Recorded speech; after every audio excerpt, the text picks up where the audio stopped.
Hi, this is Dennis with Second Chance Tackle, and I'm going to start those projects that we previewed with the Ryobi Fin-Tek. It's a Silver Spin SX2 M, and the M probably stands for metal, I'm not sure, but it's got a metal casing to it. So the Fin-Tek brand was Ryobi outside of the US, and it was a continuation of the Ryobi manufacturing after they had sold their US brand to Berkeley Tackle. This one's about a 30 size reel, maybe a 40 size reel. I'm going to take it apart because this is the one that doesn't have the anti-reverse. No matter what you do, you can't stop it. So we'll take a look and see what goes on there. And this reel, the anti-reverse is located below, but let's just take the spool off and everything, make sure that those things are generally clean. And it is. You can see that there's no nut on the internal piece here, which means that's held together by a little C-clip below. And this reel does not have any ball bearings to my knowledge. We're going to take the handle off. You see me unloosening the handle screw. One of the ways to tell whether you've got a handle that screws in or one that has a through post with a handle screw, turn the handle, and if the opposite side is moving, that little screw, then you know you have a through screw and or a through handle with a screw nut. And I like to put that right back on there when I do that, just to keep myself organized. And as you noticed, I put all of my items in a tray, which is pretty much common for me. Also that I am wearing protective latex glove on my non-working hand. So let's open up the case, see what we got in here. Now this one does not have the anti-reverse mechanism up top. It should have a little key, little dog in here that's operated off of this, and it's spring-loaded. And that would intersect with some ridges on the main gear, if I remember these reels. So Ryobi has a nice reputation. As I mentioned, it sold its U.S. distribution and to Berkeley, and then you started seeing Ryobi reels co-marketed under the Berkeley brand in the U.S. I think that happened in the 1990s. Could be off by a decade. But the Fin-Tek was the continuation of the Ryobi line outside of the U.S., and they've maintained worldwide distribution. And I think the conglomerate that bought Ryobi still does that today. And although it says Fin-Tex Silver Series on the side plate, it does say Ryobi in Taiwan here on the reel seat. Okay, we're going to take this off and see what we got. Well, there's the problem. So this should be a spring-loaded mechanism. First, it's loose, but secondly, it appears that the spring is on backwards. So my guess is somebody probably got inside this reel, took it apart. Looks like they quit pretty quickly because I would have said clean it up and grease it. The grease is definitely aged, and we'll go ahead and we'll go clean that, and then I'll show you how to reset this dog. Hopefully that spring is still operable, and we won't have any problem. All right, basic technology of this reel. It's not a very complex technology. It has a cam that drives the shaft up and down. It's driven by the offset on the main gear.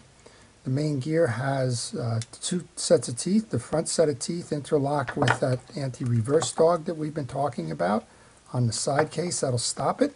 And on the back side, that reel drives the pinion gear, which drives the rotor. So let's go ahead and show you how to do that. If you have one of these, you'll learn how to service it. First thing we want to do is pull the pin on that cam. Simple enough to do. And that pin will release the cam and the shaft. That pin goes through the spool shaft. So now we can take the spool shaft out. Again, back into the parts bucket. And once we do that, we can remove the cam and we can remove the main gear. So pretty easy stuff, right? No bushings. This is a metal formed side plate, and that's what you get. No bushing. So it can't be much simpler. And just for illustration, I'll show you how to get the rotor off should you ever need to get that rotor off. There is a C-clip that holds it in. Again, fairly common design there. Here's your C-clip, and once you pull that, you can remove the rotor, and since we have it open, we'll go clean out some of that old grease in there. So this is it. It's just 5 or 6 moving pieces and parts. And one of the things that's nice about that is that there's few failing points in that reel. Not sophisticated, but it's probably designed as a freshwater reel in the 30 size. And given that that's it, you're not going to run into things where you need massive drags or anything. Ball bearings would make the operation smoother, but you're probably only cranking a couple of yards anyway on your casts and that. So I'm sure it's a nice functional reel all around, and we're going to go clean it up and put it back together and send it out fishing again, hopefully with an anti-reverse. Okay, well, I just cleaned some of that off. If you wanted to clean a little bit more thoroughly, you could hose it with a degreaser like a WD-40. And again, I use cotton swabs to kind of get the caked on grease off. Reaches into the hard spots. I think I learned that from somebody who did card detailing and was telling me how they got into the crevices on dashboards and things like that. But at any rate, it works fine. All right, so we're good with that. And we'll just wipe down that shaft again. And this is pretty easy on the reassembly, but we're going to have to work on that anti-reverse function now. Okay, so let's go ahead and put some grease on. The grease I use is a Penn Precision Reel Grease. It's a blue grease. Any manufacturer's reel grease will do, but I do recommend using manufacturer's reel grease as opposed to general grease. Whatever general grease is. I've opened up reels and have had Vaseline in there, and I've had axle grease, and I've had other things, so word of caution, just use the greases that were designed for fishing reels. Okay, let's go ahead and we'll grease the teeth on the rotor. Normally the more advanced designs have a separate spool gear and have a bearing in there to enable the rotor to ride smoothly, but in this case it doesn't, and I just noticed that there's a hunk of old grease on this collar here, so let's get rid of that as well while we're at it. So you can see that the gloved hand does help keep a lot of that contamination and junk off your hands, and that's one of the reasons why I use it. Okay, we're going to grab the rotor and put that back in, and put that into the slots here with the C-clip. That holds the rotor in. You can see it spins, and it's a nice little reel. Again, it's not the most advanced technology in the world, but it's going to serve its purpose, and it's going to catch a lot of fish. We'll go ahead and put that back in. Next thing we want to do is just clean up that spool a little bit. There's some old grease on that. Very light coating of the blue grease as well, just to save yourself some heartache later.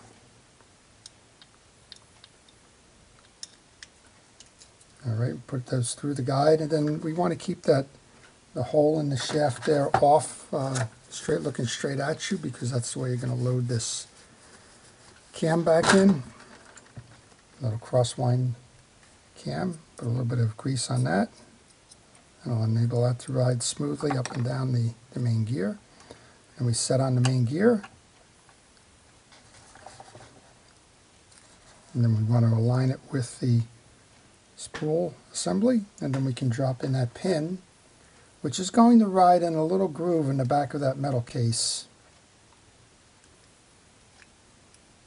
And it's also going to ride in the groove in the front end as well. So just squaring that up at the moment. Not sure I'm through that back case. It doesn't appear like I am, so I apologize if this is not quite on camera here. But I'm going to just rotate this up a little bit to get into that groove.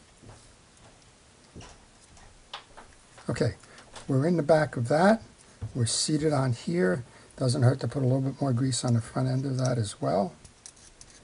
And a little bit of grease onto the anti-reverse dog catch, but that's not necessary. Okay, we've got that on. So let's turn our attention then to the anti-reverse. The spring is loose, and it appears that the spring is also upside down. So my guess is somebody had this apart, didn't quite know what they were doing or getting themselves into, and gave up on it, put it back like they could, and sold it for a couple of dollars. So we'll get this fixed. This is held in place by a screw.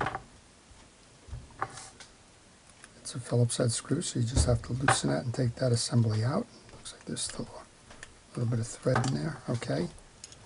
Watch those springs. Sometimes those springs shoot out. So this is the way it works. It goes on through that post. Now we should have a hook that sets to the back of that catch. Just working on it here.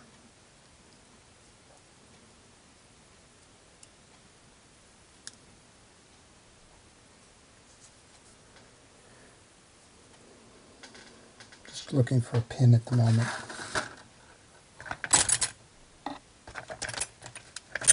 I can use this. So there's a little catch. You want to line that up like this. That catch is not set properly yet, but I'm going to go ahead and put the screw in first, just to hold that spring assembly in place.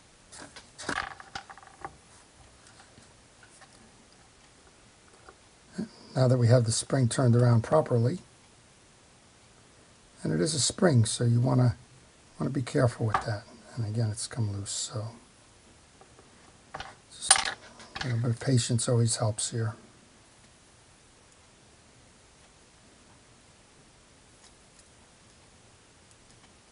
And you got to watch springs. Springs by their nature want to shoot, so you have to be careful. So, okay, so now we've going to get that set there. And the most common problem you have with these springs is that they crawl under the screw as you're putting them in, but just a little bit of patience again, and that works fine. All right, let's see if we can't get that properly set here then. Okay, now we've got it. Now we just need to get that lined up with the screw as we tighten down. And there's a little ridge that it's riding on, but if you don't have that that spring right in place, you will not have it operating properly. Okay, there we go. So now what you'll see is as it rides up on the ridge, it'll come back and then it'll close with that spring. So that's all it was. So somebody gave up on a reel and gave up on that because they didn't have the spring set properly. Okay, with that we can close this reel up then. We're just going to flip that around.